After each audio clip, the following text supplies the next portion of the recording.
Hello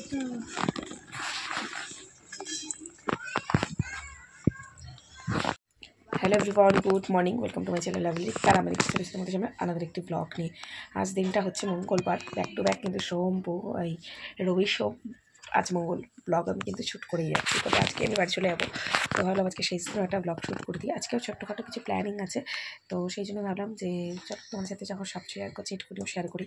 এখন ঘড়ির কাটায় বাজে, এই ঘড়ি তো ঘোরা হয়ে গেছে, মোবাইলে দেখতে হবে। ব্রাইটনেস কমে গেল, টাইম দেখতে বসেছি নাকি 11:07, 10:30টার কাছাকাছি ঘুম থেকে উঠেছি। আজকে আরও লেট, তো যাই হোক 10:30 যখনই উঠি না কেন ব্লগ শ্যুট করা শুরু করে দিচ্ছি। আজকে অনেকদিন পর তোমাদের সামনে এসে ইন্ট্রো দিচ্ছি। তো তোমরা সবাই কেমন আছো? আজকে সব ভালো আছো, আর আমিও মোটামুটি ভালো আছি। গলার কন্ডিশন খুব খারাপ, গতকাল ফুচকা খেয়ে গলাটা আরও বসে গেছে। রাত্রিরে প্রচুর পরিমাণে কাশি হচ্ছিলো। লোভ সামলাতে না পারলে যা হয়, লোভে পাপে মৃত্যুর একটা ভাষা আছে না, তো সেরকম লোভ করেছি, তার পাপে শাস্তি আমাকে ঘুমতে হয়েছে। সারা রাত প্রচুর কেসে গেছি, গরম জল খাওয়া টাওয়া হয়েছে। আর আমি ঘুম থেকে উঠে গেছি, আমার দুইবার ঘুম থেকে উঠেছি, কিন্তু কারোর এখনও খাওয়া হয়নি। সবেমাত্র ফ্রেশ হয়ে ঘরে আসলাম, এখন ব্লগটা শুরু করতে। তো দেখতে থাকো সারাদিন কী করি কী না করি, অবশ্যই যা করবো অবশ্যই তোমার শেয়ার করবো। দেখা হচ্ছে পরে। দেখো মা এখানে খাবার দিয়ে গেছে, মেয়ের হরলিক্স, তার সাথে বিস্কুট, আর আমার চা, নিমকি, পাউরুটি আর এই ফুল বিস্কুটগুলো।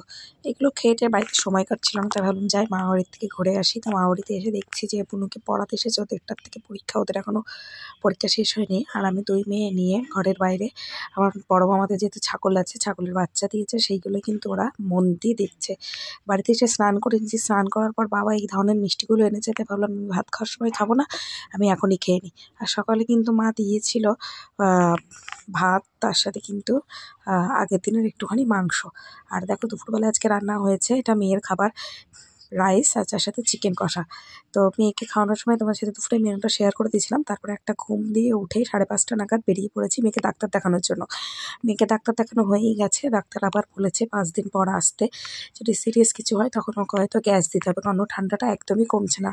একদিন ভালো যাচ্ছে তো 2 দিন খারাপ যাচ্ছে। একদিন ভালো দেখে তো আমরা আনন্দ পাচ্ছি, কিন্তু 3 দিনের দিন আবার খারাপ হয়েছে। দেখতে পাচ্ছ সামনে কতগুলো ওষুধ রেডি করা ছিল।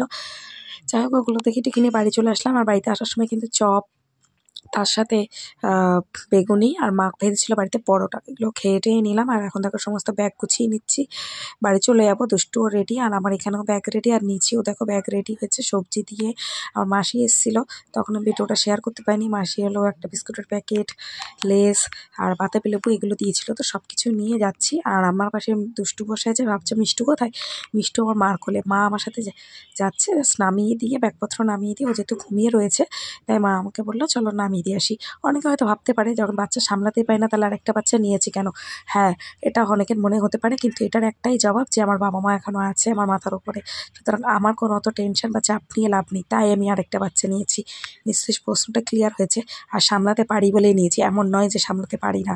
হ্যাঁ, ঘোড়া কিন্তু ঘোড়া দেখলেও ঘোড়া হয়, তো সেই রকমই আমার অবস্থা। মা বাবা যতদিন আছে সুখ শান্তিতে এইভাবে কাটিয়ে থাকতে পারি। ওরা তো আমাদের নামিয়ে দিয়ে চলে গেছিলো। আর রাত্রিরে তো এই রাইস আর চিকেনের মেনু আমি নিয়েই এসেছিলাম, আর বাড়িতে এসে ওদেরকে একটা কুরকুরে খুলে দিচ্ছি, সবাই মিলে খাচ্ছি। তো আজকের এই ছোট্ট ব্লগটা এইটুকুনি, বাই বাই, দেখা হবে নেক্সট দিন।